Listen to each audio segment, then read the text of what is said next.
Smart शहर और गांव, डिजिटल हो रहा है, उद्योग लग रहा है, रोजगार बढ़ रहा है, युवाओं का हर सपना साकार हो रहा है।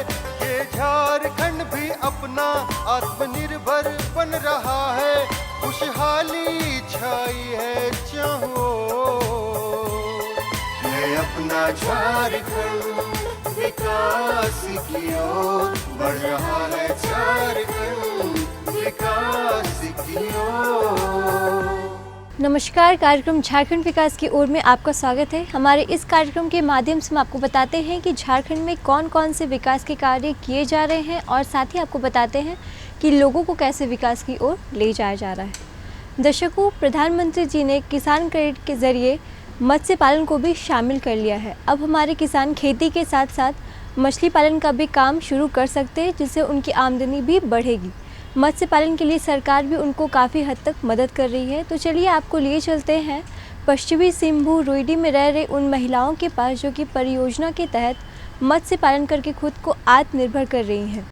घर परिवार की जिम्मेदारी तो महिलाएं निभाती ही हैं, वहीं अपने परिवार को आर्थिक रूप से मजबूत बनाने के लिए रोजगार के क्षेत्र से जुड़ रही हैं, मेहनत व लगन कर धन अर्जित कर आत्मनिर्भर बन रही हैं। जोहार, कार्यक्रम झारखंड विकास की ओर में आप सबों का स्वागत है। जैसा कि आप जानते हैं, झारखंड विकास की ओर कार्यक्रम में झारखंड में होने वाले विकास कार्यों को हम आप तक पहुंचाने का कार्य करते हैं। इसी कड़ी में हम आप पहुंचे हैं पश्चिमी सिंहभूम के झिंकपानी प्रखंड में, जहां पर सुशीला नाम की एक ऐसी महिला है जो मछली पालन कर अपने जीविकोपार्जन का कार्य कर रही है। आइए इनसे हम जानते हैं कब से मछली पालन कर रही है, JSLPS का कितना सहयोग रहा है। आइए हम सुशीला जी से जानते हैं। सुशीला जी, आप मछली पालन कब से कर रही हैं? 2021 से कर रहे हैं। 2021 से कर रही हैं। उससे पहले क्या करती थी आप? उसके पहले खेती बाड़ी करते थे। खेती बाड़ी करती थी जी। तो कैसे मन विचार आया कि खेती बाड़ी छोड़कर आप जो है मछली पालन का भी कार्य कर रही हैं? तो कौन बतलाया आपको मछली पालन करने के लिए? JSLPS में जुड़ कर के, और JSLPS के थ्रू जोहार प्रोजेक्ट आया, उसी में CRP दीदी लोग आई, वो लोग जुड़ा के सारा जानकारी और आजीविका बढ़ाने का सारा जानकारी दिया। उसमें हमको कुछ लगा कि इसमें जुड़ने से ऐसे फायदा मिलेगा, बोल कर के जुड़े। तो दीदी, JSLPS से आप कब से जुड़ी हैं? JSLPS 2016 में जुड़े थे। 2016 में काफ़ी दिनों से आप लंबा साथ रहा है JSLPS का, आपका जो मछली पालन का कार्य कर रही हैं। पहले JSLPS में जुड़े थे, नहीं जुड़े थे तो मेरा स्थिति को बहुत खराब था, और JSLPS आया, JSLPS में जुड़ करके मेरा परिवार भी अच्छा चल रहा है, और उसी खुशी को देख करके और जोहार परियोजना आया तो उसी में जुड़ करके और फायदा मिल रहा है, और मेरा घर का स्थिति भी अच्छा चल रहा है, इसलिए बहुत खुश हैं। और मछली पालन करते हैं, मछली पालन से भी अधिक या अच्छा इनकम आ रहा है, तो बहुत खुशी लग रहा है। दीदी, जब मछली पालन का कार्य आप कर रहे हैं तो कहीं प्रशिक्षण जरूरी है कि मछली की देखरेख कैसे करना है, खाना कैसे देना है, तो ये सब बात कौन बतलाया आपको? प्रशिक्षण कहाँ से ली मछली पालन का? जोहार परियोजना तरफ। जोहार परियोजना से। यहाँ की महिलाएं और इससे आमदनी कमाकर अपना भरण पोषण कर रही हैं। उद्योग कम पैसे में आसानी से शुरू किया जा सकता है। हाँ, 10 कट्टा है। 10 कट्टा में फैला हुआ है। तो दीदी, इसमें कौन कौन सा मछली का प्रजाति, कौन कौन सा प्रजाति का मछली है? रोहू कतला। रोहू कतला है। हाँ। तो दीदी, मछली पालन से आप कितना पैसा कमा लेती हैं साल में?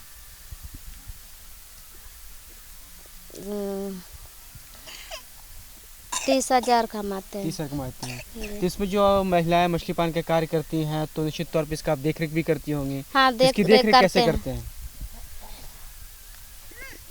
ये पानी को साफ सफाई करते हैं और खाद डालते हैं, और पानी गंदा होने से उसको भी साफ सफाई करते हैं, और मछली का भी देख रेख करते हैं। अच्छा, मतलब ये तो हम कह सकते हैं कि मछली पालन से काफ़ी आपके जीवन में बदलाव आएगा। हम आपके व्यक्तिगत जीवन की बात करते हैं। आपकी शिक्षा दीक्षा कहाँ तक हुई है? मैट्रिक तक। मैट्रिक तक। आगे की पढ़ाई क्यों नहीं कर पाए? घर का स्थिति कमजोर था, बोल करके आगे नहीं पढ़ सके। आपकी शादी कब हुई दीदी? 2016 में। 2016 में? जब या 2006 में। जब 2006 में आपकी शादी हुई, जब ससुराल में आई, अपने पति के घर में आई, तो घर की स्थिति कैसा था उस समय? बहुत खराब था। क्या उसमें दिक्कत था? खाना पीना के लिए भी तकलीफ था और कपड़ा लत्ता के लिए भी तकलीफ था। मतलब काफ़ी गरीबी से जीवन आप लोग का हाँ, जी जी रहे रहे थे। हैं। फिर आपका जैसलमेर से जुड़ाव हुआ, मछली पालन का हाँ। कार्य कर रही हैं और आज आपके जीवन में काफ़ी बदलाव हो रहा है। बदलाव हो रहा तो है। आपके पति कितना सहयोग करते हैं इस कार्य में? इस काम में बहुत सारा का सहयोग करता है मेरा पति भी। आपकी पहचान कितनी बदली है, क्योंकि आप बताया कि काफ़ी मतलब कि गरीबी आपके घर में थी, लेकिन आप 2 पैसा कमा रही हैं, मछली पालन भी कर रही हैं, खेती का भी कार्य कर रही हैं, तो गांव समाज के लोग आपको किस नज़र से देख रहे हैं आप? अभी सबको मेरे ऊपर तो पूरा ये बोल रही है कि ये जैसे LPS में या जौहर प्रोजेक्ट में नहीं जुड़ने के पहले इतना स्थिति इनका घर में खराब था और अभी जैसे LPS जौहर में जुड़ करके इतना अच्छा इसका परिवार चल रहा है बोल करके सब गांव वाला भी खुश हो रहे हैं और अच्छा भी हमको मान रही है। किसी भी तरह का व्यापार बहुत आसानी से शुरू किया जा सकता है। इसी को ध्यान में रखकर इन्होंने इस व्यवसाय की शुरुआत की और आज अच्छी आमदनी प्राप्त कर रही हैं। मेरा नाम नीतू होरो है और मैं YP जोहार हूँ, झिकपानी ब्लॉक में। मैडम, अगर हम मछली पालन की बात करते हैं, आपके सहयोग से काफ़ी महिलाएं मछली पालन का कार्य कर रही हैं और निश्चित तौर पर उनके जीवन में काफ़ी बदलाव भी हुआ है, तो किस तरीके से आप सहयोग करें? क्योंकि मछली पालन में काफ़ी सावधानी बरतनी पड़ती है, कैसे मछली पालन करना है, खान पान कैसे करना है, अगर कोई बीमारी होती है तो उसकी देख रेख कैसे करना है, क्या बतलाती है महिलाओं को आप लोग?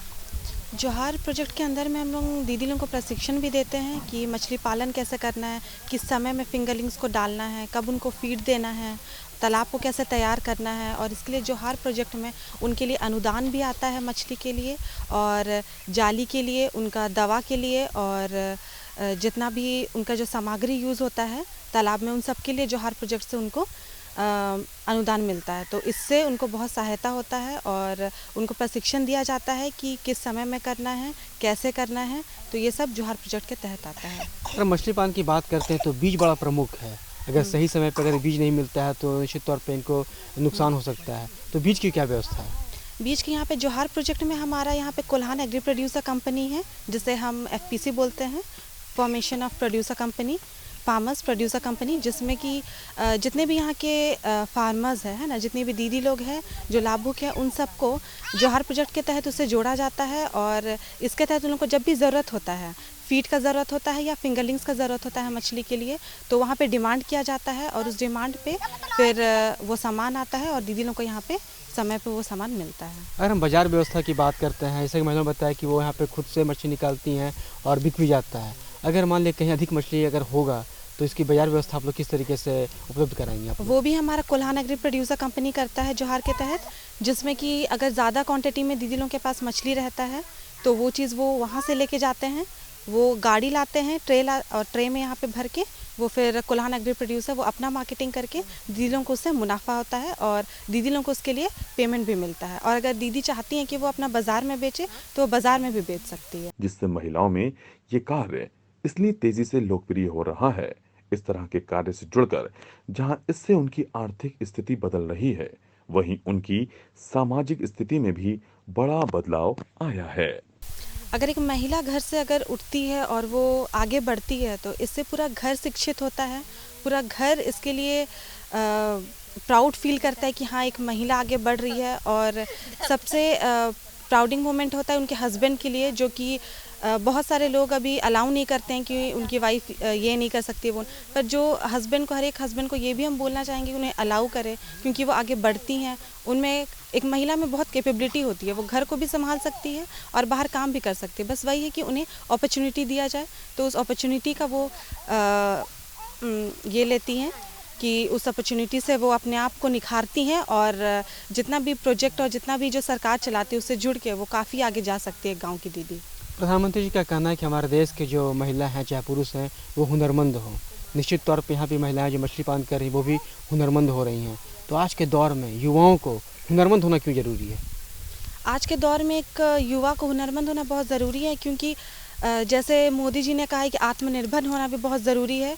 सिर्फ गांव के नहीं, गांव से शहर सभी की ओर से, यही कहा है उन्होंने। तो इसके लिए एक युवा को अपने स्किल को डेवलप करना चाहिए, उन्हें जानना चाहिए कि वो क्या कर सकते हैं आगे को अपने करियर फ्यूचर। इसके लिए उन्हें खुद इंडिपेंडेंट होना चाहिए और वो खुद के स्टार्टअप के लिए एक खुद का बिजनेस भी अभी कर सकते हैं, क्योंकि अभी के टाइम में जिस हिसाब से अभी हम लोग के समय में जॉब के लिए युवा इतने सारे युवा हैं जिनको जॉब नहीं मिल रहा है, वो बहुत सारे युवा ऐसे भी है जो अपने स्किल अपने टैलेंट से अपना बिजनेस और अपने एंटरप्रेन्योर क्रिएट कर रहे हैं। तो ये सबसे ज़रूरी है एक युवा को अपने लेवल का स्किल को डेवलप करने के लिए। अगर हम आत्मनिर्भरता की बात करते हैं, कुल्हान प्रमंडल की बात करते हैं, तो आपकी PSLPS के अधिकारी के तौर पे आप हैं, तो उन महिलाओं को क्या संदेश देना चाहेंगे जो अभी भी जो है स्वरोजगार के लिए कोई कार्य नहीं कर रही, वो घरों में सिर्फ अपने बच्चों की परवरिश कर रही हैं, उन महिलाओं के लिए क्या बोलना चाहती हैं? मैं यही कहना चाहूँगी कि जितनी भी दीदी है वो सब जोहार के, अभी तो जोहार और JSLPS बहुत ग्राउंड लेवल तक काम कर रहे हैं और काफ़ी दीदी सबसे जुड़ चुकी है, पर जितने भी दीदी अगर कुछ रह भी गए हैं तो मैं यही कहना चाहूँगी कि वो सब इन सब से जुड़े, इस सब का लाभ उठाएं, क्योंकि सरकार ये आप ही लोग के लिए कर रही है और इससे आप उन्नत हो, अपने गांव को उन्नत करें, अपने घर को उन्नत करें, अपने परिवार को उन्नत करें। दर्शकों, हमारे आज के कार्यक्रम में आपने देखा पश्चिमी सिंहभूम में रह रहे उन महिलाओं के बारे में जो कि परियोजना के तहत मत्स्य पालन करके खुद को आत्मनिर्भर कर रही हैं। मैं आशा करती हूँ कि हमारे आज के कार्यक्रम में आपको अच्छी जानकारी मिली होगी। फिलहाल आज के लिए मुझे दीजिए इजाज़त। नमस्कार। अपना झारखंड विकास की ओर बढ़ रहा है, झारखंड विकास